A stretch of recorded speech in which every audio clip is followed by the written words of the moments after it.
Tonight, with less than 3 weeks till the federal election, we round up the First Nation, Inuit, and Métis candidates who put their name forward to run. We need that guidance and the value system of Indigenous people who've lived in place for thousands of years. That's what we need to learn. A climate action event has scientists warning of climate change and how we can learn from First Nations peoples. Telling stories about grief is not something that I've only experienced personally. I feel like as Indigenous people, we are born this way. And we'll hear from Anishinaabe musician Thea May about her latest release.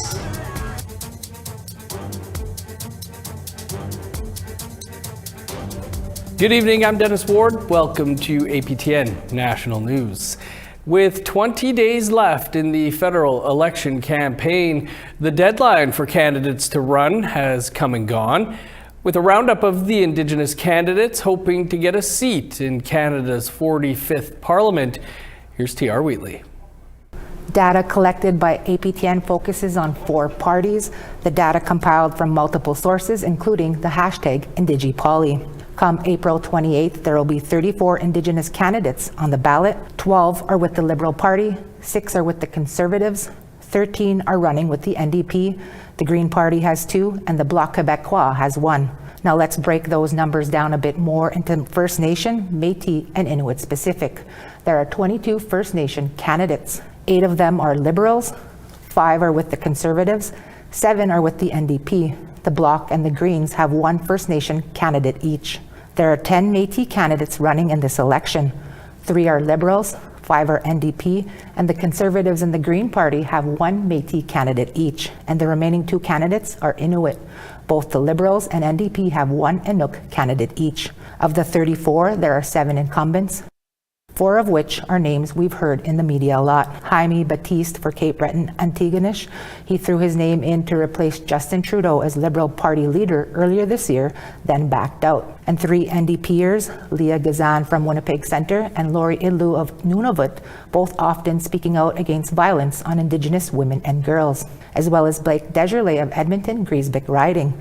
He is a Cree Métis who is Two-Spirit and is often vocal on the subject matter. There are also a handful of First Nations candidates who've held leadership positions in their own communities or regions. Both Tanya Cameron and Charles Fox are candidates in the Kenora-Kiiwetinoong riding in Northern Ontario, and Rebecca Chartrand is hopeful for the Churchill-Kiiwetinoong-Aski riding seat in Northern Manitoba. Those ridings are 2 of 36 that the Assembly of First Nations says are swing ridings where First Nations voters could determine who gets in. 2 other notable First Nation candidates are Gilbert Whiteduck in Pontiac-Kitigan-Zibi and Billy Morin in Edmonton Northwest. Both were chiefs in their home communities. For a full list of the Indigenous candidates' names and their ridings, go to aptnnews.ca.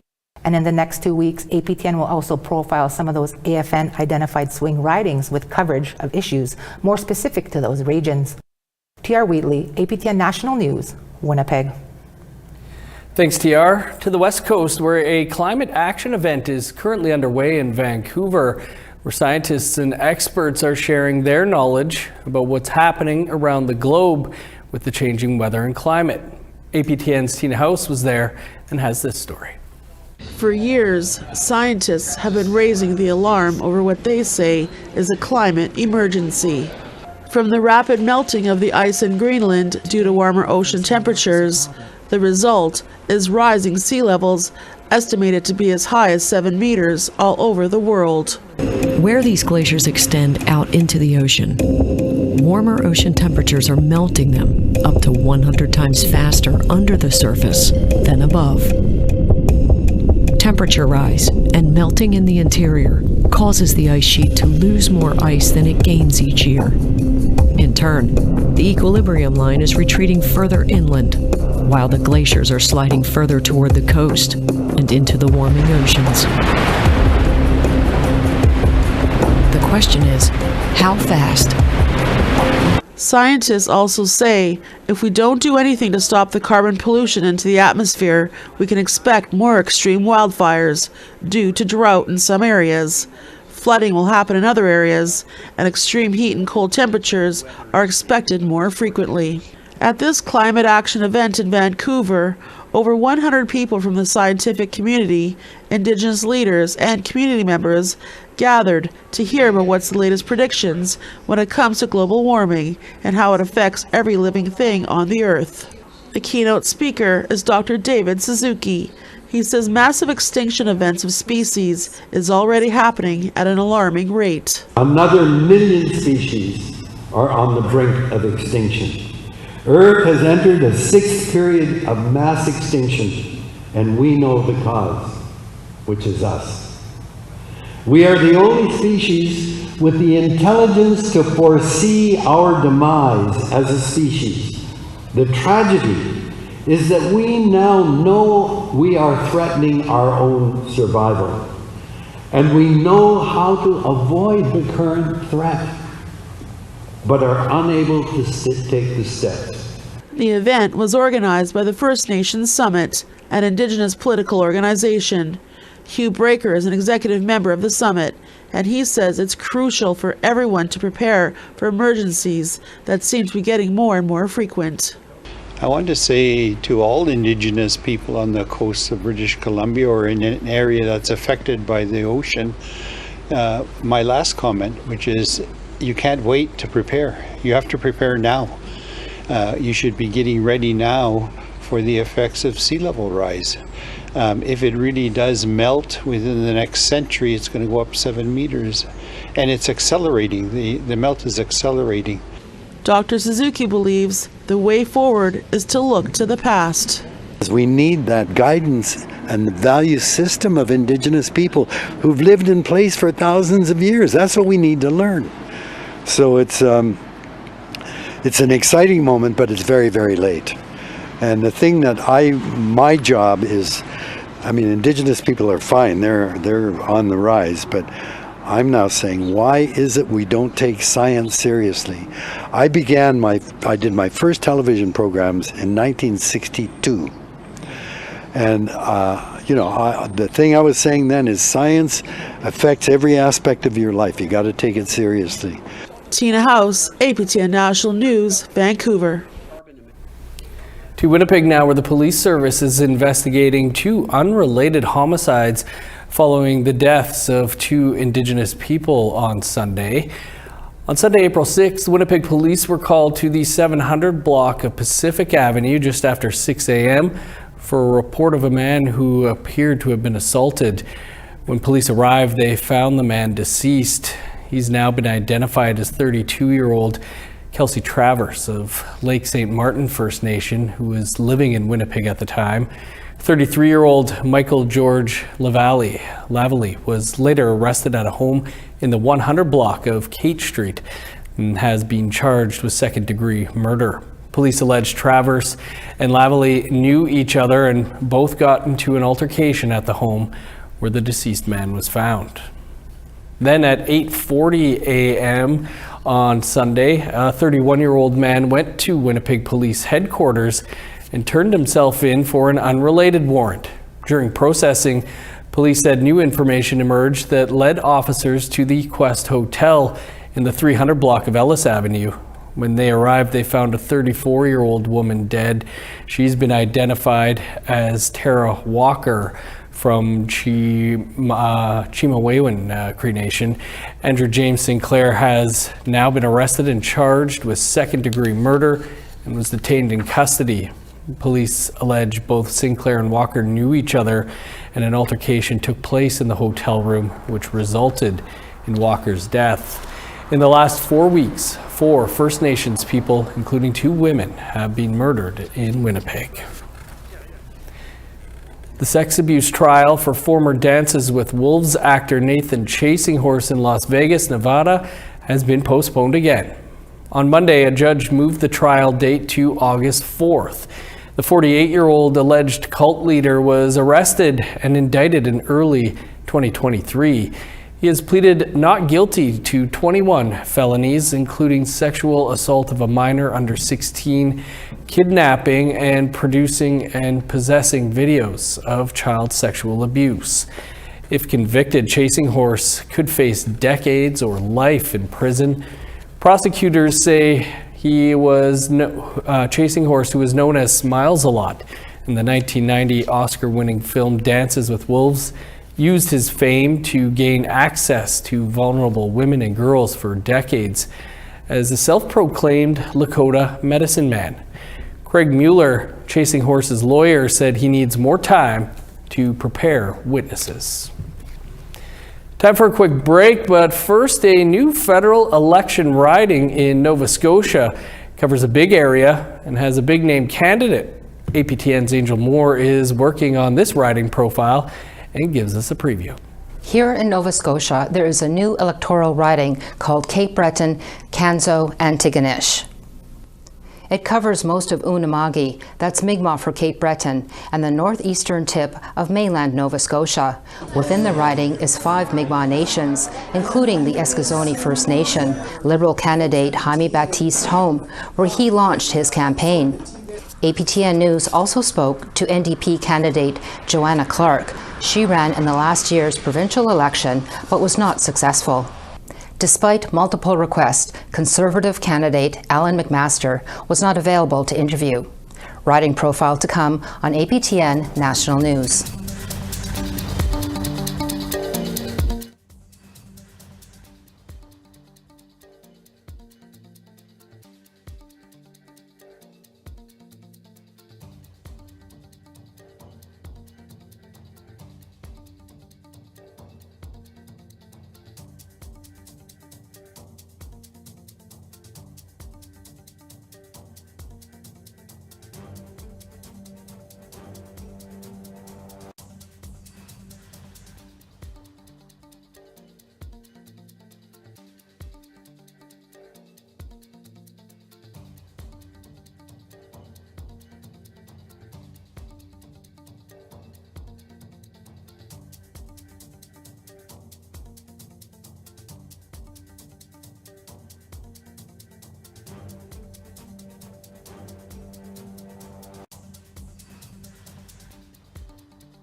Welcome back. New research shows the devastating levels of disruption and harm caused by the child welfare system to First Nations families and communities in Manitoba.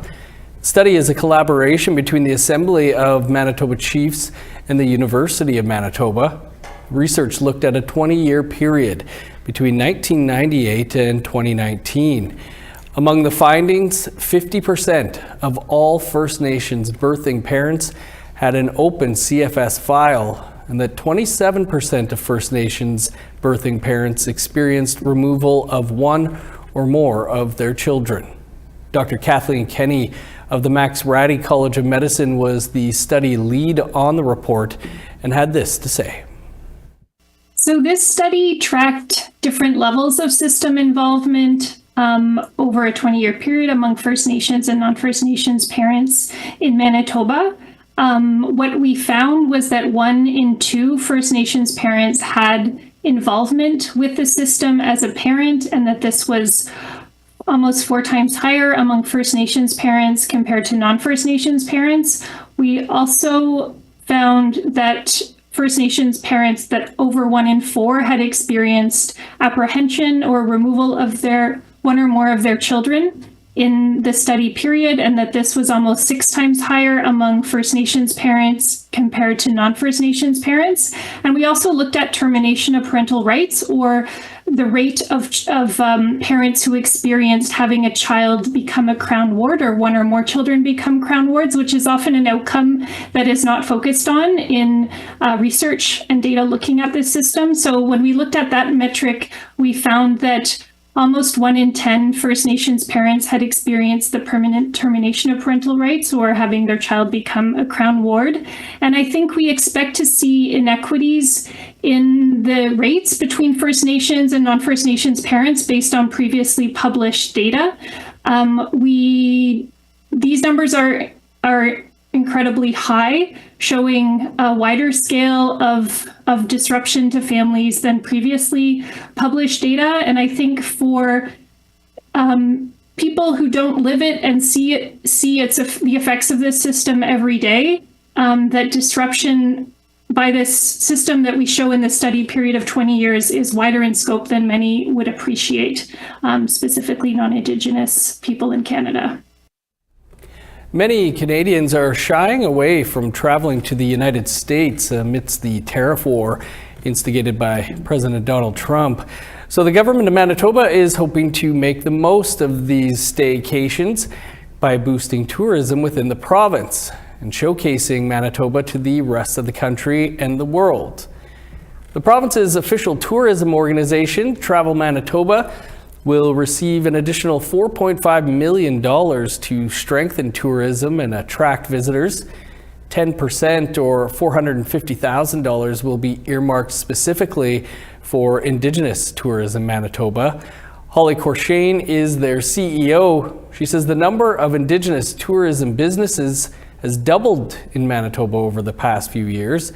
In 2023, more than 10 million visitors came to experience Manitoba and spent $1.8 billion during their adventures. Tourism is responsible for more than 25,000 jobs in what is known as Friendly Manitoba. The president of the Métis National Council is our guest on an all-new episode of Face to Face tonight. We've got a preview of that for you coming up after the break.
Welcome back. Time now for our photo of the day.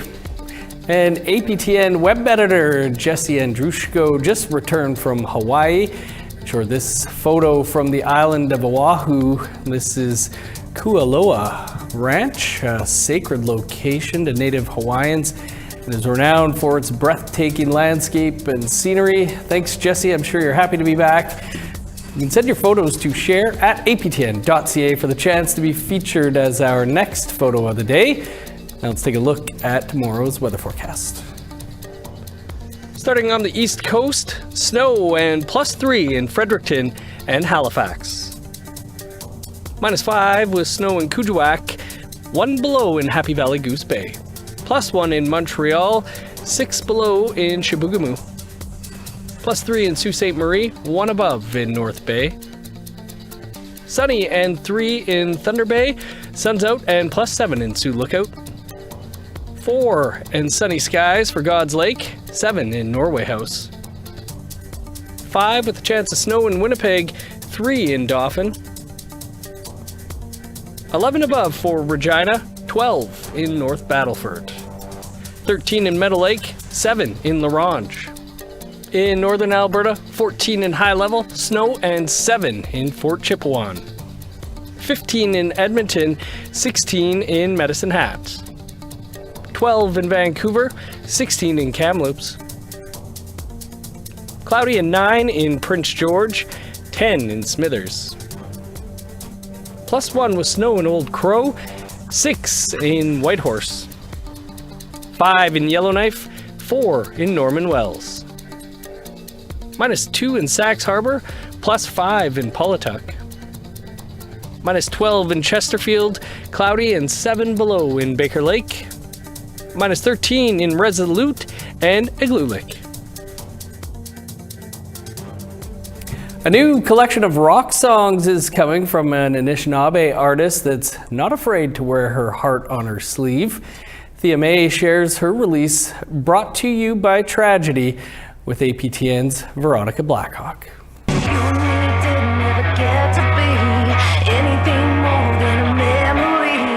Thea May is an Anishinaabe rock star from Atikameksheng Anishinaabeg First Nation in Sudbury, Ontario.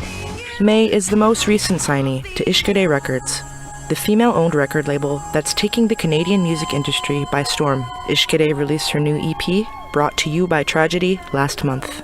Like, this is real rock and roll. This is like, what I'm saying is actually super tragic, but I'm kind of giving you the space to rage about it. We're allowed to be angry. You know what I mean? We're allowed to be angry that this is our reality. Telling stories about grief is not something that I've only experienced personally. I feel like as Indigenous people, we are born this way. We are surrounded by grief and trauma for like our entire lives. The artist uses songwriting as a tool to help confront harsh realities. The collection of songs were inspired by some of her biggest losses.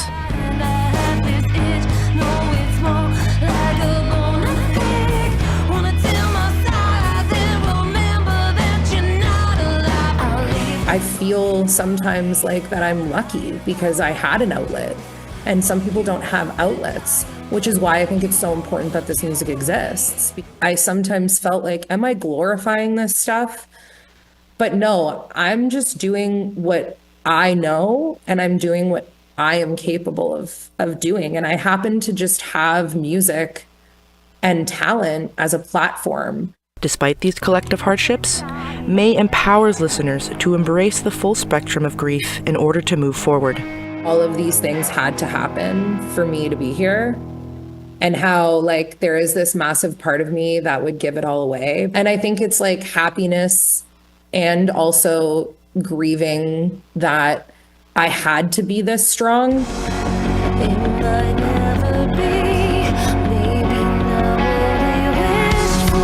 May hopes that fans can find solace in the music. While you are like totally like trying to get through your darkness, like just know that there are literally people walking right beside you. You can listen to Brought to You by Tragedy on all platforms.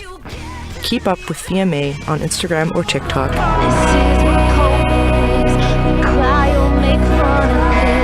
This is my experience. And I hope that it ignites something in you to share yours, because our stories deserve to be heard. Veronica Blackhawk with APTN National News. Thanks, Veronica. Well, she's only 4 months into her role as president of the Métis National Council, but Victoria Pruden knows the 40-year-old organization is facing unprecedented times. 3 Métis governments have withdrawn from the MNC in recent years. Much of the turmoil is related to the Métis Nation of Ontario and its registry and expanding borders. Tonight on Face to Face, Pruden explains why it's important the MNC carry on without Manitoba, Saskatchewan, and British Columbia. However, those 2 governing members still felt that it was really important to collaborate and to hold a space for a national perspective on Métis issues. And that's what we stay focused on. We're holding that space. We'll see what happens in the coming months and year, whether our membership will change. It's a big mandate for me to look at a modernization and a revising and a revisioning about the Métis National Council and its mandate, but one thing hasn't changed. It's really important for us to maintain a national perspective. And you can catch our entire interview with Victoria Pruden, the president of the Métis National Council, in about 90 seconds from now.